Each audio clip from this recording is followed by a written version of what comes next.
Kwekwe yangoyo Bogota Masisi Bokangoyo yangoyo libéré Walikale merci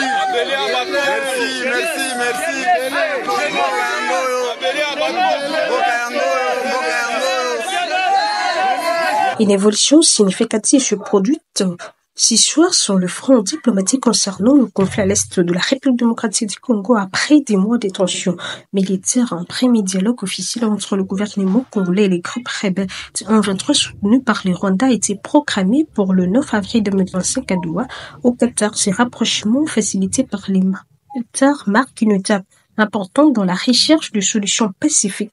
Ce dialogue fait suite à des discussions bilatérales entre le président Félix Tshisekedi et Paul Kagame. L'objectif principal de cette rencontre est de poser de bases solides d'une résolution politique du conflit qui a déstabilisé l'Est de la République démocratique du Congo, notamment le province du Nord Kivu et Sud Kivu. Le choix de Doha comme lieu des négociations témoigne de l'engagement du Qatar à jouer un rôle de médiateur dans cette crise. Toutefois, les enjeux restent élevés malgré cette avancée diplomatique. Le scepticisme demeure quant à la volonté des deux parties de parvenir à une solution durable. Les prochaines semaines seront cruciales pour éviter l'issue de ces dialogues et la capacité à conduire un véritable cessez-le-feu et à une réconciliation. Vous êtes sur IADIMA Télévision, bonjour et bienvenue. N'oubliez pas de vous abonner, d'activer la cloche de notification et de partager les liens tout en invitant vos proches à rejoindre la grande communauté IADIMA Télévision. Un autre événement majeur dans la vie économique de la RDC concerne le Colbat, un matériel stratégique pour la production de batteries électriques. Depuis le 22 février 2025, le gouvernement congolais a pris la décision radicale de suspendre toutes les exploitations des Colbat pour une période de 4 mois dans le but de renforcer sa position sur le marché mondial. La RDC est le principal fournisseur mondial des Colbat et ces décisions visent à exercer une pression sur les acheteurs internationaux pour faire augmenter le prix du métal. Ces stratégies audacieuses s'inscrivent dans une volonté du gouvernement de maximiser le bénéfice issu de l'exploitation des ressources naturelles du pays. Cependant, ces décisions suscitent de débats parmi les experts économiques, tandis que certains estiment que cette mesure pourrait conduire à une hausse de prix et à un meilleur contrôle des ressources naturelles pour la RDC. D'autres avertissent que l'impact négatif sur les relations commerciales et les investissements pourrait nuire à l'économie locale, particulièrement pour les exploitants de mines à petite échelle. L'impact de cette politique ne se fera sentir que dans le prochain mois, mais elle pourrait redéfinir la dynamique du marché du Colbat et positionner la RDC comme un acteur encore plus influent sur ce secteur stratégique. Notre sujet qui fait couler beaucoup d'encre en ce moment est la formation d'un gouvernement d'union nationale. En coulisses, les négociations font bon train et plusieurs acteurs politiques dont Vital Kamerhe s'investissent activement dans ces discussions. L'objectif est de constituer une équipe gouvernementale qui reflète l'unité nationale capable de répondre aux défis actuels, notamment en matière de sécurité et de gouvernance. Vital Kamerhe, qui a toujours eu un rôle central dans la politique congolaise, a insisté sur l'importance de ne pas exclure les forces politiques majeures du pays. Selon lui, l'absence d'un consensus large sur la composition du gouvernement pourrait nuire à la stabilité politique du pays et compromettre les efforts du pays en cours. Les négociations pour ces gouvernements d'union sont particulièrement sensibles car plusieurs partis politiques sont en compétition pour occuper des postes clés, notamment dans le ministère de la Défense, de l'Intérieur et des Affaires étrangères. Le défi est de réussir à trouver un équilibre qui satisfasse les principales factions politiques tout en préservant l'efficacité du gouvernement. Bien que les discussions soient prometteuses, le résultat reste incertain. Les alliances politiques seront déterminantes et la question de savoir qui siégera dans ces gouvernements d'union reste un sujet de grande spéculation. La situation démocratique du Congo en plein mouvement ce soir avec des développements diplomatiques, économiques et sociaux majeurs, l'avancée vers un diplôme direct entre le gouvernement et le M23 pourrait marquer une étape clé dans la résolution du conflit à l'Est.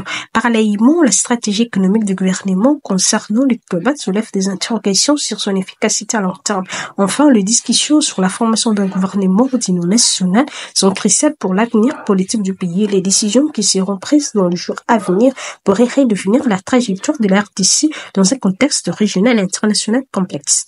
Le mois d'avril s'annonce donc un mois décisif avec des enjeux de taille sur la stabilité, la gouvernance et l'avenir économique du pays. Mais de l'autre côté, nous devons également signaler que ce matin, la République démocratique du Congo a connu un remaniement important au sein de la police nationale congolaise dans le cadre d'une démarche visant à renforcer la sécurité et l'efficacité des forces de l'ordre dans le pays.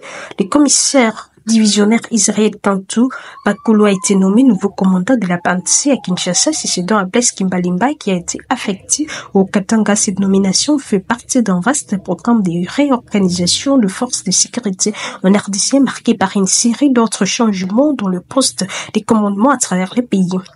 Les nouvelles nominations comprennent Sivano Kasongo Kitenge au Baoulé, Elvis Palanga au Kasaï central, Jean-Félix Safari à Léni, Balukelayi Mwakadi Isaac Bertin en tant que commissaire général adjoint, Chibangu Tumbila Elias promet inspecteur général adjoint de la PANC. Ces changements visent à renforcer l'efficience de la police nationale congolaise, notamment à Kinshasa et dans d'autres provinces stratégiques comme le Baoulé et les Kasaï central. Le gouvernement congolais espère que ces ajustements permettront une meilleure gestion de forces de sécurité et une lutte plus efficace contre la sécurité dans le pays, en particulier dans des zones de conflit. En ce qui concerne la situation sécuritaire à l'est de la RDC, les combats entre les forces congolaises et les groupes armés en 23 continuent de faire rage. Dans ce contexte tendu, le gouvernement de Sud-Kivu, Jean-Jacques Poroussi a lancé un appel à un dialogue direct entre le président congolais Félix Antoine Tshisekedi et rwandais Paul Kagame dans l'espoir d'amorcer une solution politique au conflit.